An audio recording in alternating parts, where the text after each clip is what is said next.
विशाल हिंदू सम्मेलन का आयोजन, समरसता का दिया संदेश। सैदनगली राष्ट्रीय स्वयंसेवक संघ के शताब्दी वर्ष के उपलक्ष्य में सरस्वती विद्या मंदिर इंटर कॉलेज में भव्य विशाल हिंदू सम्मेलन आयोजित किया गया। कार्यक्रम का शुभारंभ मुख्य अतिथि महामंडलेश्वर स्वामी प्रेमानंद जी महाराज, मुख्य वक्ता डॉक्टर विशेष गुप्ता, खंड संघ चालक डॉक्टर पुनीत गुप्ता और दिनेश टांक द्वारा दीप प्रज्वलन के साथ हुआ। मुख्य वक्ता डॉक्टर विशेष गुप्ता ने संघ के 100 वर्षों की यात्रा और मंच परिवर्तन मुख्य वक्ता डॉक्टर विशेष गुप्ता ने संघ के 100 वर्षों की यात्रा और पंच परिवर्तन की संकल्पना पर प्रकाश डाला। महामंडलेश्वर स्वामी प्रेमानंद जी ने सामाजिक समरसता, पर्यावरण संरक्षण और कुटुंब प्रबोधन को जीवन में उतारने का आह्वान किया। प्रधानाचार्य दिवाकर पांडे ने अतिथियों का स्वागत किया। इस दौरान छात्राओं ने देशभक्ति व सांस्कृतिक कार्यक्रम प्रस्तुत किए। अंत में डॉक्टर पुनीत गुप्ता ने सभी का आभार व्यक्त किया। कार्यक्रम के पश्चात हजारों श्रद्धालुओं ने सामूहिक भोज में प्रसाद ग्रहण किया।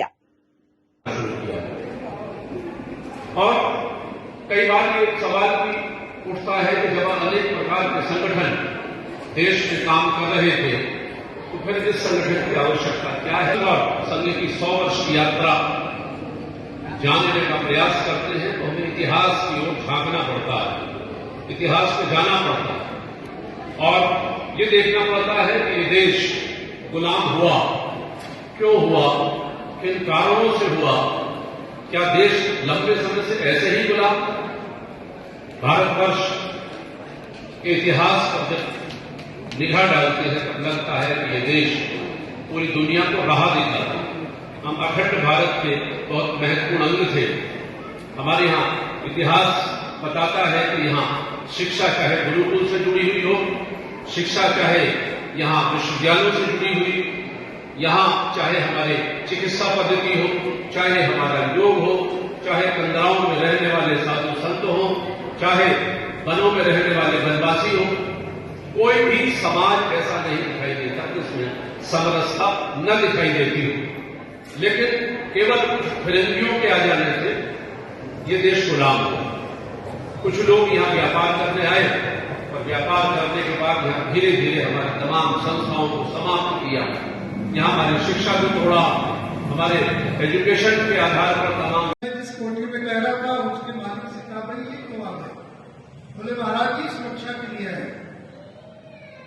क्योंकि इतनी विषम परिस्थितियों में सनातन धर्म, हिंदू धर्म को जागृत करने के लिए जब कोई साधक, कोई स्वयंसेवक संघ का कार्यकर्ता जाता है तो फिर संभावना ये होती है कि पता नहीं सुरक्षित आएंगे कि नहीं आएंगे।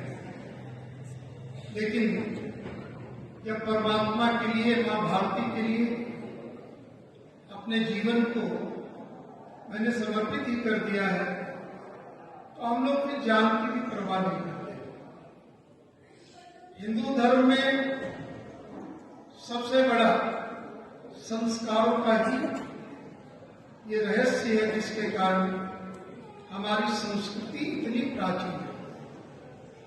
आपको जानकर आश्चर्य होगा जब प्रोफेसर मैक्स मुलर जैसा विद्वान ये कहता है कि दुनिया की सबसे प्राचीन यदि कोई पुस्तक, कोई ग्रंथ है तो ऋग्वेद है, तब यहाँ के लोग सोचते वाह, मैक्स मुलर ने कहा इसलिए मुझे मानना चाहिए।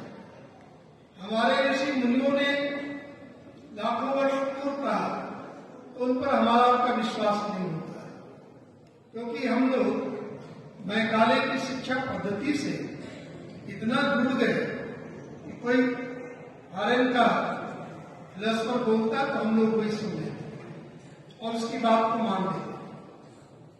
तो जब हमारा ऋग्वेद सबसे प्राचीन है, उस ऋग्वेद में एक मंत्र आता है, आपको इसलिए आवश्यक अपने से अच्छे लोगों का संग करो। ये संगठन और कुछ नहीं तुम्हें संस्कार देता है।